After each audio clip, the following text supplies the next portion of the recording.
dropped bombshell allegations tying agency. Now, in committed reporting, Hardeep Singh Nijjar was a prominent voice for Sikh independence.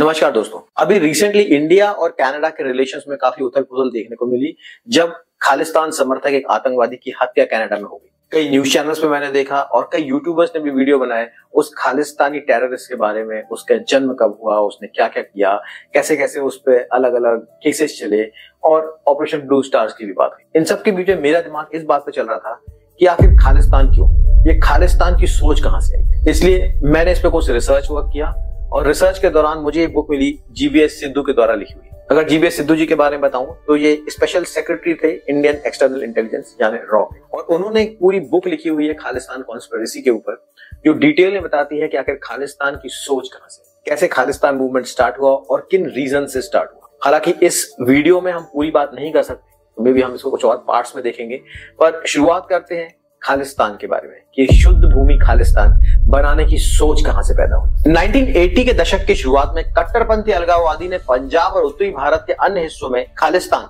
यानी शुद्ध भूमि के नाम से जाना जाने वाला एक स्वतंत्र धार्मिक सिख राज्य बनाने के लिए एक खूनी अभियान। खालिस्तान एक ऐसा अभियान जिसने लाखों बेगुनाहों की जिंदगी को खालिस्तान बना डाला। मुझे आज भी याद है 1980 से 1990 का दौर। मेरी उम्र काफी छोटी रही होगी, पर पापा जब रेडियो पे बीबीसी सुना करते थे तो मन ही मन पंजाब एक डरावनी जगह लगी। न्यूज में लगभग रोज ही आता था कि आज घर में सोए हुए 10 लोगों को गोलियों से भून डाला गया, कहीं बॉम्ब ब्लास्ट हो गया या पुलिस एनकाउंटर में कई लोग मारे गए। आज फिर खालिस्तान हर तरफ न्यूज में दिखाई दे रहा है तो मानो एक खौफ पल भर के लिए मन में दास्तान। आज का वीडियो इस खौफ की दास्तान के लिए कहानी खालिस्तान कॉन्स्पिरेसी पर। तो चलिए शुरुआत करते हैं एक ऐसी कॉन्स्पिरेसी की जो इस बात पर यकीन दिला देगी कि पॉलिटिशियंस के लिए पॉलिटिक्स से बढ़कर कुछ भी नहीं।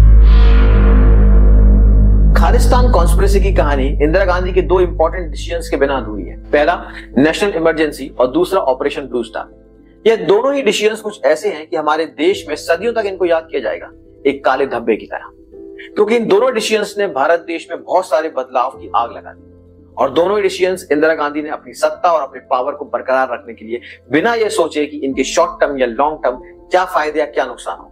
पर इन दोनों डिसीजंस को लेने में एक खास वक्त, जहां इमरजेंसी का डिसीजन शॉर्ट नोटिस में लिया गया था, वहीं ऑपरेशन ब्लू स्टार की नींव 1978 से पहले रख दी गई। इसको एक्चुअली हम देखें तो ऑपरेशन 1 और ऑपरेशन 2 की तरह। आपको सारे घटनाक्रम एक सीक्वेंस में जानने होंगे अगर आप खालिस्तान की कॉन्स्पिरेसी को समझना चाहते हैं। 12 जून 1975 को इलाहाबाद हाई कोर्ट के जज जस्टिस जगमोहन सिन्हा ने इंदिरा गांधी को उनकी रायबरेली सीट के इलेक्शन में गड़बड़ी करने और गवर्नमेंट के रिसोर्सेज को दुरुपयोग करने के लिए दोषी पाया और उन्होंने सजा सुनाई कि इंदिरा गांधी अब अगले 6 साल तक कोई भी चुनाव नहीं लड़ सके। इंदिरा गांधी ने इस जजमेंट के खिलाफ सुप्रीम कोर्ट में अपील की, जिसके अगेंस्ट 24 जून को जस्टिस वी.आर. कृष्णन अय्यर ने हाई कोर्ट के ऑर्डर को पार्शियली स्टे कर और ये कहा कि इंदिरा गांधी प्राइम मिनिस्टर बनी रह सकती हैं, पर लोकसभा की प्रोसीडिंग में या वोटिंग में हिस्सा नहीं ले सकती। वैसे इंदिरा गांधी 5th लोकसभा 1971 में 1/3 सीटों से जीत चुकी थी, पर 1974 के आते आते जयप्रकाश नारायण की अगुवाई में अलग अलग राज्यों में इंदिरा गांधी को रिजाइन करने के लिए प्रेशराइज किया जा रहा। इंदिरा ये बात जानती थी कि उन पर पहले ही पार्शियल स्टे है और अगर ऐसे में सरकार गिर जाती है तो दोबारा जीतना मुश्किल हो जाएगा, कांग्रेस को दोबारा सरकार बनाना मुश्किल हो जाएगा। ऐसे में वेस्ट बंगाल के चीफ मिनिस्टर सिद्धार्थ शंकर रे ने अपने एक लेटर में इंदिरा गांधी को इमरजेंसी इंप्लीमेंट करने का सजेशन दिया और सारे विपक्ष के नेताओं को अरेस्ट करने का।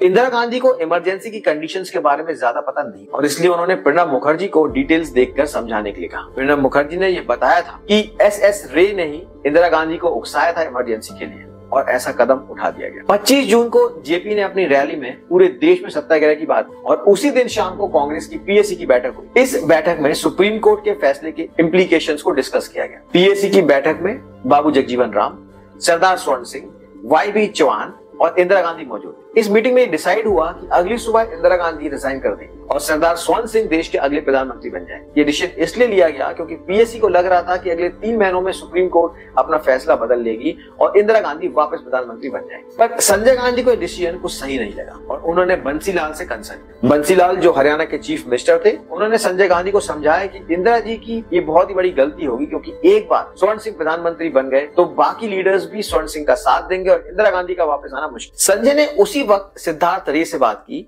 और प्रेसिडेंट को इमरजेंसी लगाने के लिए लेटर भिजवाया। प्रेसिडेंट ने भी देर नहीं लगाई और 25 जून की आधी रात को ही इमरजेंसी की रिक्वेस्ट पर साइन कर। उसके बाद जो हुआ वो हिस्ट्री। हम सब जानते हैं, हमारे देश का एक काला धब्बा। कहा जाता है कि संजय गांधी ने स्वर्ण सिंह के प्राइवेट सेक्रेटरी ZS बैंस को डिफेंस कॉन्ट्रैक्ट्स को ग्रांट करने के लिए भी प्रेशराइज किया, पर स्वर्ण सिंह ने ऐसा होने नहीं दिया। फाइनली हम सब जानते हैं कि स्वर्ण सिंह ने इंदिरा गांधी कैबिनेट से नवंबर 1974 में रिजाइन कर दिया और बंसी लाल को डिफेंस मिनिस्टर बना दिया। ये सब घटनाक्रम की वजह से कांग्रेस की नींव हिल चुकी थी और आने वाले स्टेट इलेक्शन में कांग्रेस की हार की चिंता कांग्रेस के लीडर्स को सता रही थी। फिर 1977 में पंजाब में इलेक्शन होते हैं और कांग्रेस पंजाब का इलेक्शन अकाली दल जनता पार्टी कोalition से हार जाती है, जिसके चीफ मिनिस्टर बनते हैं प्रकाश सिंह बादल। GBS सिद्धू की किताब के मुताबिक यानी जैल सिंह और संजय गांधी अकाली दल की सरकार को डिस्टेबलाइज करने के लिए भरपूर कोशिश में लग गए। ये इस किताब में डिटेल में दिया हुआ है और इसके लिए उन्होंने सपोर्ट लिया चौक मेहता गुरुद्वारे के संत जरनैल सिंह भिंडरवाले का। अब ये बड़ी सोचने वाली बात है। भिंडरवाले को हमेशा जानते हैं कि वो आतंकवादी और जिसने खालिस्तान की सोच सिखों में डाली, पर ये ट्विस्ट कुछ डिफरेंट है। यही वह वक्त था जब पंजाब के सिख समुदाय के दिमाग में खालिस्तान के आइडिया को बिठाया और यह प्रेजेंट किया गया कि यह भिंडरवाले के दिमाग की सोच है। कोशिश एक ही थी, कैसे ही अकाली दल की सरकार को पूरा टेनर पूरा नहीं करने दिया जाए और यही था ऑपरेशन वन और ये हुआ भी। अकाली दल और जनता पार्टी की सरकार 2.5 साल में ही गिर गई। हमें अक्सर बताया गया है कि खालिस्तान की जड़ें 1800 के दशक के अंत से और 1900 की शुरुआत में ब्रिटिश कॉलोनाइजेशन पॉलिसी से जुड़ी, जो सिखों और हिंदुओं को विभाजित करने की कोशिश करती। ब्रिटिश राज के खिलाफ विद्रोह करने वाले हिंदू शासकों के खिलाफ इस्तेमाल करने के लिए सिखों को बड़ी संख्या में ब्रिटिश शहर में भर्ती किया गया। फरवरी-मार्च 1990 के बीच बी रमन, जो रॉ के डिप्टी डायरेक्टर थे, ने एक व्हाइट पेपर प्रेजेंट किया जिसका टाइटल था खालिस्तान एंड सिख एक्सट्रीमिस्ट। ये बात है ऑपरेशन 2 के टाइम। इस व्हाइट पेपर में उन्होंने अपनी स्पीच में बताया ईयर 1709 और 1848 तक सिख एम्पायर इंडिया के मेजर एरिया पर रूल कर रहा था, जिसको लीड कर रहे थे महाराजा रंजीत सिंह। और अब सिख एक्सट्रीमिस्ट वो एरा वापस जाना और इसके लिए खालिस्तान की बात और स्ट्रगल हो रही। उस व्हाइट पेपर में खालिस्तान की सोच और मूवमेंट जगजीत सिंह चौहान और उसके जैसे और एक्सट्रीमिस्ट पर डाल दिया। उस प्रेजेंटेशन के दौरान GBS सिद्धू ने रमन की स्पीच पर सवाल उठाए और ये कहा था कि महाराजा रंजीत सिंह एक सेक्युलर इंसान, उन्होंने जितना गोल्ड काशी विश्वनाथ में दान दिया उतना ही गोल्ड हरमिंदर साहिब गुरुद्वारा अमृतसर में भी दान। महाराजा रंजीत सिंह ने ही गजनी तक अपनी सेना भेजी थी द्वारका मंदिर के दरवाजे को वापस लाने के लिए, जो महमूद गजनी अपने साथ ले गया था और वे महाराजा रंजीत सिंह ही थे जिन्होंने कोहिनूर हीरे को जगन्नाथ मंदिर में देने की बात। पर इस व्हाइट पेपर में ऐसा लगता है कि खालिस्तान की संरचना महाराजा रंजीत सिंह के वक्त से ही चल रही, पर यह बात को सच नहीं थी। पर ऐसा व्हाइट पेपर क्यों प्रेजेंट किया गया था, वो सोचने वाली बात। हालांकि इस सवाल का कोई जवाब नहीं दिया गया, ना ही इस क्वेश्चन को मिनट्स ऑफ मीटिंग में नोट किया गया। पर ये हम सब समझ रहे हैं कि ऑपरेशन 2 के दौरान इस व्हाइट पेपर को प्रेजेंट करने का एक ही मकसद था, कुछ पॉलिटिकल पार्टीज को, कुछ पॉलिटिकल लीडर्स को इस ऑपरेशन से दूर रखने का। तो वहीं अगर हम GB सिद्धू की बात माने, जो कि स्पेशल सेक्रेटरी थे रॉ के, तो वह बिल्कुल ही अलग है। उनके हिसाब से खालिस्तान की रचना 1978 में हुई और इसके मास्टरमाइंड थे पंजाब के पूर्व चीफ मिनिस्टर ज्ञानी जैल सिंह। ज्ञानी जैल सिंह ने संजय गांधी को यह सलाह दी कि अगर अगले इलेक्शन में कांग्रेस को वापस पंजाब में सरकार बनानी है तो अकाली दल जनता पार्टी की सरकार को डिस्टेबलाइज करना जरूरी है और इसको करने के लिए सीनियर अकाली दल की लीडरशिप, जिसमें हरचंद सिंह लोंगोवाला, श्रोमणी गुरुद्वारा प्रबंधक कमेटी के चेयरमैन GS तोहरा और चीफ मिनिस्टर प्रकाश सिंह बादल पर प्रेशर बिल्डअप किया जाए और रिलीजियस अटैक किए जाए। पर यह सब कांग्रेस पार्टी की तरफ से नहीं होना चाहिए, ये सब होना चाहिए किसी सिख संत के द्वारा, क्योंकि सिख समुदाय के सेंटिमेंट्स ही कांग्रेस को पंजाब में वापस सत्ता में ला सकते। यानी जैल सिंह का सजेशन था कि अगले इलेक्शन तक लगना चाहिए कि सिख संत और अकाली दल के लीडर्स के बीच में तालमेल नहीं, और अगर ऐसा हुआ तो अकाली दल संतों में तालमेल बैठाने के लिए अपनी पॉलिसीज में चेंजेस करेंगे, जो जनता पार्टी को बिल्कुल पसंद नहीं आई, क्योंकि जनता पार्टी की सोच, उनका झुकाव एक अर्बन हिंदू की तरफ ज्यादा था। इससे अकाली दल और जनता पार्टी के कोलिजन टूट जाएगा और फायदा होगा कांग्रेस। एक ये बहुत ही सोची समझी रणनीति थी जो ज्ञानी जैल सिंह ने प्रिपेयर की थी कांग्रेस को वापस पंजाब में लाने, और यही था ऑपरेशन 1 कि कैसे अकाली दल और जनता पार्टी की सरकार को गिराया जाए सिख संतों की मदद से। फिर इंदिरा गांधी से प्लान डिस्कस किया गया और इंदिरा गांधी की परमिशन के बाद संजय गांधी ने इस काम में कमलनाथ को भी साथ ले लिया और